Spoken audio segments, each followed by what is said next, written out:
Halo semuanya, balik lagi bersama gue Fatih di sini di channel Anti Nyangkut Clubhouse.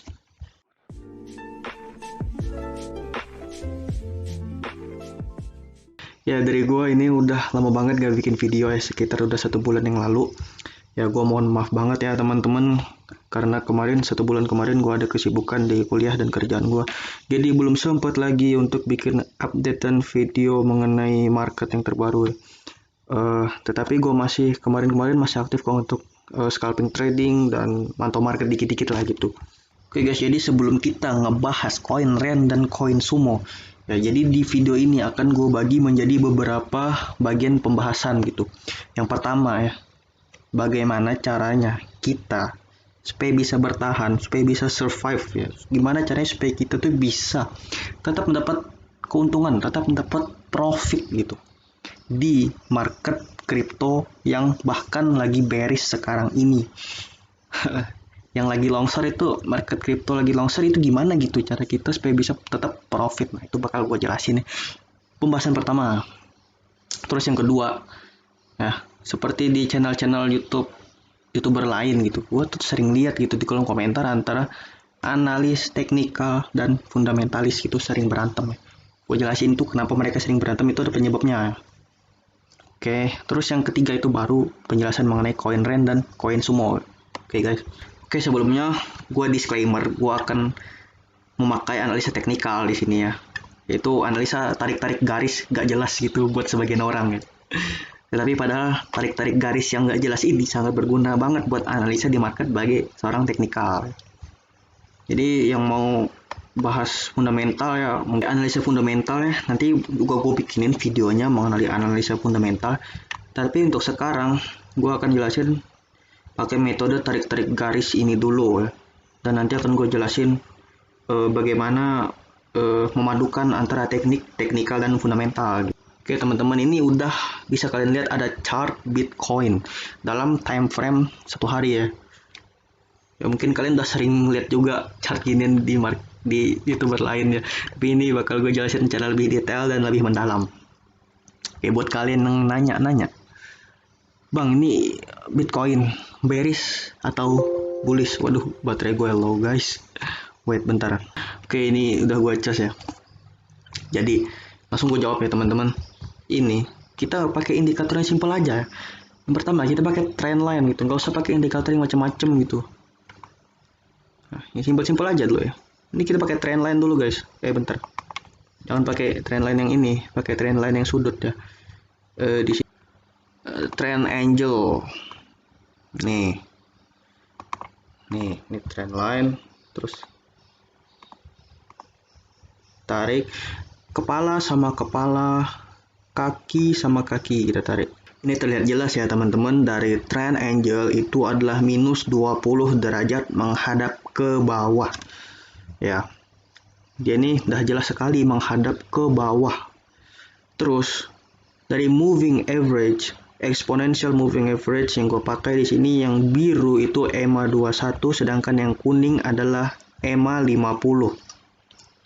Apa itu exponential moving average? Yaitu adalah pergerakan harga yang seharusnya terjadi gitu. Ini adalah ya. Jadi di sini kalau dia berada di atas moving average berarti itu bullish. Jika berada di bawah artinya adalah bearish atau berada di bawah harga rata-rata yang seharusnya, teman-teman ya.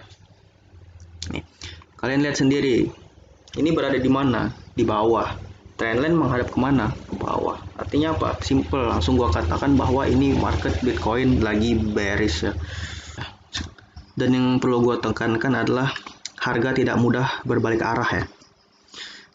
Tren harga tidak mudah berbalik arah. Sekali bullish ya, dia akan bullish gitu. Dan bearish dia ya bisa dibilang akan melanjutkan continuation trend tersebut guys.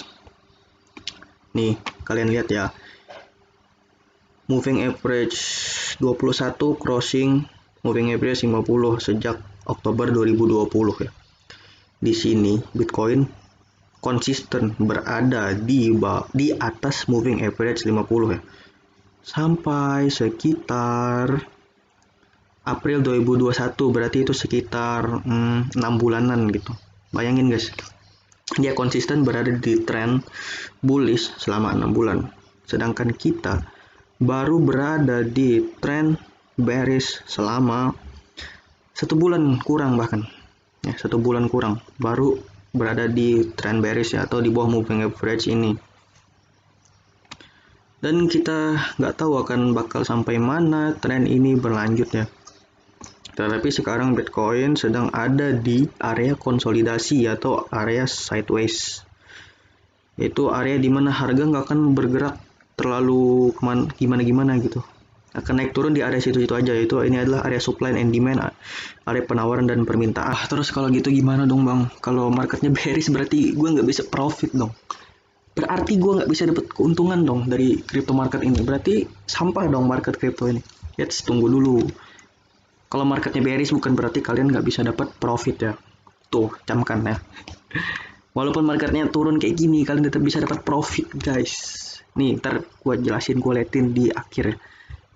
Gimana caranya supaya bisa dapat profit di market bearish seperti ini. Selanjutnya untuk memprediksi sejauh mana Bitcoin akan sideways. Ini time frame-nya bakal gue ubah dulu ke mingguan ya. Sejarah selalu berulang, ingat itu guys. Nih, pada tahun 2017 ya. Jadi Bitcoin itu sempat mencapai titik bubble atau titik tertingginya gitu. Yang mana ini menjadi area distribusi bagi para cukong gitu ya. Bayangin guys. Ini udah gua ukur ya. Setelah penurunan yang cukup dalam, dia mengalami akumulasi atau periode di mana para paus itu kembali membeli koin-koin setelah kenaikan yang terjadi ya. Itu selama 1099 hari atau selama 3 tahun lebih gitu ya. Nah, gue nggak tahu ini apakah hanya permulaan dari candle panjang ini seperti di tahun 2017 atau ini adalah permulaan dari bearish atau bullish ya. Gue nggak tahu itu. Masih banyak misteri dan teka-teki di Bitcoin ini sebenarnya. Apakah kita harus menunggu sampai tahun 2024 agar bisa menikmati profit seperti sekarang ini? Nah, itu yang jadi pertanyaan. Tapi nggak gitu dong. Tentu bagi para trader kita bisa tetap dapat profit ya. Kalau investor ngehold ya, kalaupun naik ya turun lagi gitu. Dalam waktu yang relatif singkat ya. Kalau investor itu kan mau baru berapa ratus persen gitu, berapa ribu persen baru take profit ya. Mungkin bisa sampai tahun 2024 ya. Tapi bagi seorang trader itu bisa bahkan satu hari itu bisa dapat profit ya, walaupun cuman ya hitung-hitung 10% gitu, lumayan gitu ya. Terus yang perlu diperhatikan di sini juga kan, Bitcoin ini udah turun 54% guys. Kalau dia turun 54%, otomatis kalau mau naik lagi ke titik ATH sebelumnya itu harus kenaikannya sampai 100% ya. Nih, dia turun emang 50%. Buat naik itu berat banget guys, Bitcoin 100% ya. Bahkan Bitcoin naik berapa ratus persen itu pun dibutuhkan waktu 3 tahun ya. Ini gimana gitu. Altcoin naik 100% aja susah banget gitu ya. Ini kan kalau habis bearish ya guys. Gue bilang kalau habis bearish, kalau pas masa bullish mah naik ratusan persen juga gampang gitu. Ya, itu yang patut dicermati. Selanjutnya ini ya, udah gue bikinin ilustrasi gitu. Teknikal versus fundamentalis ya. Jadi kenapa dari teknikalis sama fundamentalis ini berantem terus ya? Karena bisa kalian lihat sendiri di sini dari teknikalis itu udah lihat bahwa market itu sedang down ya. Market itu sedang bearish, sedang down, sedang terjadi penurunan harga, sedang terjadi reversal trend gitu, sedang terjadi pembalikan arah gitu. Nah, terus yang fundamental ini tetap ngotot gitu, mau ngehold, yang nge-sell orang lemah gitu, yang cut loss cupu gitu ya. Jadi yang dilihat fundamental itu adalah di ujung sini gitu, di ujung tren yang jauh ini. Sedangkan bagi para trader atau teknikal gitu ya, yang mana selalu memakai tarik-tarik garis ya, itu udah jelas terlihat bahwa ini tuh adalah bearish ya. Jadi itulah kenapa antara fundamentalis dan teknikalis selalu berantem gitu. Untuk menjadi trader yang baik tentu kita harus memiliki dua pemahaman ini dengan memadukan antara teknikal dan fundamental. Kita nggak bisa milih salah satu. Teknikal tanpa fundamental itu buta. Fundamental tanpa teknikal itu lumpuh, nggak bisa jalan gitu. Oke, lanjut. Ini adalah chart dari Rand USDT. Ya. Aduh, ini belum gue bikinin harganya lagi. Tunggu guys. Nah, ini udah gue bikinin harganya sekarang guys, updatean harganya. Ya. Nah, jadi Rand gimana nih bang, bagus atau enggak gitu prospeknya? Kalau berdasarkan teknikal, gue katakan sekarang tuh lagi bearish. Tapi secara fundamental emang bagus guys. Tapi secara teknikal ini tuh lagi bearish ya. Dan fakta unik nih, ada fakta unik ya. Kalau kalian jeli kemarin di saat lagi turun parah-parahnya ya, itu Rand sempat nyuntuh di angka 4.000 rupiah ya. 4.000 rupiah, yang mana dia tuh sempat naik ke 10.000. Kita ukur dulu ini berapa persen gitu. Pasti dah lebih dari 100% ya. Tuh guys, 140%. Ya, bayangkan ya, kalau kalian jeli sebagai trader mau masuk market gitu, mau entry di harga 4.000 kemudian take profit di harga 10.000, kalian dah menggandakan uang kalian gitu. Oke, jadi pasti dari kalian banyak yang bertanya-tanya nih, terus gimana bang caranya supaya kita dapat posisi entry market yang bagus, yang kita yakin bahwa itu tuh adalah posisi bottom nih. Kadang-kadang kan kalau kita beli, kita yakin nih harga bakal naik, tetapi ternyata malah makin longsor gitu. Itu gimana gitu supaya kita dapat harganya, indikator apa yang dipakai, teknik apa yang dipakai, rahasia apa yang dipakai. Jadi sepengalaman gua selama trading di crypto market ini ya, indikator yang paling sering untuk memberikan analisis yang tepat ya, sini itu adalah stochastic RSI. Jadi ini adalah indikator yang mana memberikan informasi bagi kita mengenai pergerakan market, yang mana itu tuh gak perlu mikir ya, bisa gue bilang ya. Di sini gue pakai biasanya untuk jadi swing trader, gue memakai time frame 4 jam. Kenapa pakai time frame 4 jam? Karena semakin besar time frame, semakin besar pula prediksi kita tuh benar gitu. Nah guys, bisa kalian lihat ya. Di sini kalau cara memakai RSI itu, jika dia mencapai titik atas ini, ataupun ini kan skalanya 0 sampai 100 ya. Kalau RSI itu berada di atas 90 sampai 100, bisa dikatakan bahwa itu adalah jenuh beli, atau akan terjadi yang namanya reversal, ada pembalikan arah menjadi bearish. Sedangkan jika harga itu menyentuh titik 0 atau di bawah 10, maka dipastikan bahwa harga akan bullish atau terjadi reversal, pembalikan arah ke atas. Jadi seperti itu guys. Oke. Ini gue kasih contoh ya. Sini. Di market yang kemarin. Bisa kalian lihat. Pada tanggal 23 Mei pukul 7, itu market kan lagi merah di bawah-bawahnya tuh. Di sini di RSI, stochastic RSI maksud gue, itu menunjukkan skala 0 ya, 0, sekian gitu. Kalau kalian entry di posisi ini, itu adalah bagus banget.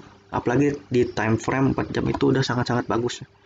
Mana bisa kalian lihat di sini, kalau kalian entry tanggal 23, di tanggal 27 atau 4 hari kemudian, uang kalian bisa berlipat 100% gitu ya. Kalau kalian sabar mau nge-hold. Kalau kalian mau take profit di sini juga enggak masalah, 50% it's okay gitu. Nah. Jadi gimana bang? Misalkan nih kita udah yakin tapi malah turun ya. Itu biasanya kalau kalian pakai time frame 1 jam. 1 jam itu masih ambigu ya, kita ambil posisi untuk jangka panjang, untuk beberapa hari maksud gue. Nih. Di chart kemarin aja nih ya. Di sini kan harga udah di bawah nih guys. Kalian lihat di sini RSI-nya itu udah 5 gitu, artinya udah rendah banget, udah jenuh jual. Tetapi kenapa masih turun ya? Ya. Karena ini adalah time frame kecil yang mana masih banyak terjadi kemungkinan ya. Ini masih turun walaupun RSI-nya di bawah. Dan ini pun naiknya juga RSI pas di atas juga segini gitu ya, nggak terlalu signifikan. Masih banyak terjadi error di time frame 1 jam. Apalagi di time frame 15 menit. Wah, ini banyak banget errornya. Tetapi kalau kalian adalah seorang scalper trader sejati, pakai stochastic RSI pun jadi gitu. Ya, nih kalian lihat. Ini mentok di bawah 15 menit ya. Beli, jual di 0,46, jual di 0,49. Nih beli jual gitu. Kalau pakai stochastic RSI ya, dalam waktu yang relatif singkat, dalam menitan bahkan. Kalian trading dalam hitungan menit, bukan hitungan hari. Itu bisa pakai time frame 15 menit. Tapi sekali lagi aku tekankan, semakin kecil time frame maka akan semakin banyak error yang terjadi. Jadi begitu ya, cara simple gimana ngelihat posisi market biar enak gitu.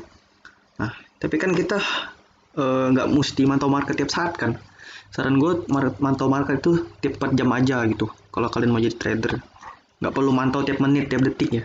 Market juga kalau nih tiap 4 jam aja bergeraknya berapa persen ini? Cuman 2%-an kalau nggak salah ya. Satu bar kecil ini.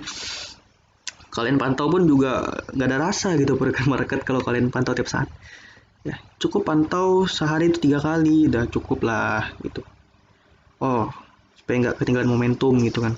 Nah, jadi buat kalian nih yang mau dapat sinyal-sinyal terbaru dan terupdate ya, buat yang nggak mau mantau market terus-terusan, boleh banget join grup Telegram gitu. Nanti kita bisa sharing-sharing, bisa tuker informasi gitu. Ya, walaupun kadang bukan gue yang nge-share, oh ini ada potensi bagus ini dari member lain ya. Itu bisa jadi referensi juga buat kalian gitu. Buat entry market di posisi yang bagus gitu. Itu linknya udah gue cantumin di bawah ya. Silakan buat kalian yang mau entry, buat entry, yang mau masuk grup Telegram. Kemarin gue lihat juga banyak yang request di kolom komentar, bang grup Telegram dong ini. Itu ya udah gue bikinin. Sebenarnya udah lama gitu, cuman gak gue cantumin lagi gitu. Dan sekarang gue cantumin lagi gitu. Oke, silakan gaskan yang mau join. Oke guys, selanjutnya ada koin Sumo ya. Ini termasuk salah satu banyak juga yang di request ya. Jadi Sumo tuh kemarin 8 Mei sempat naik juga ya. Bahkan 300% di sini. Kemudian turun lagi, naik lagi. Jadi kan gue kemarin tuh bilang Sumo kain gorengan ya, emang gorengan gitu. Buktinya ini mudah banget naik, turunnya juga gampang banget gitu. Gimana perasaan yang nyangkut di sini ya? Ini juga merubosu gitu catnya. Banyak yang entry di sini gitu ya. Nyangkut di sini gimana guys? 100% lebih gas hilang guys. Di atas 50% lebih aset hilang guys. Kan namanya gorengan itu naiknya gampang, turunnya juga gampang, ya itu gorengan. Resiko main gorengan ya itu. Nih gorengan. Di candle panjang nih, nanti gue lihat ya. Tetapi ini tendensinya gue lihat dari semua ini adalah bearish. Kenapa? Trendline menghadap ke bawah. Ini sudutnya berapa sih? Kita ukur dulu. Nih 20 derajat menghadap ke bawah ya. Terus dari moving average juga berada di bawah ya. Ini 80% bearish lah. Masih konsolidasi bisa gue bilang. Nah, ini yang mau main koren-korengan ini main di time frame 15 menit coba. Nih. Gila nih Sumo anjing. Naik berapa nih guys? Kita ukur dulu guys. Barusan ini ya, barusan. Jam 12 siang tadi. 30% bahkan dah. Tuh kan. Namanya gorengan naiknya 30%, turunnya juga sakit gitu. 30% dalam waktu kurang lebih hanya 4 jam ya. Bahaya gitu, bahaya. Yang mau ikut-ikutan entry di sini, waduh. Sakit guys. Sakit.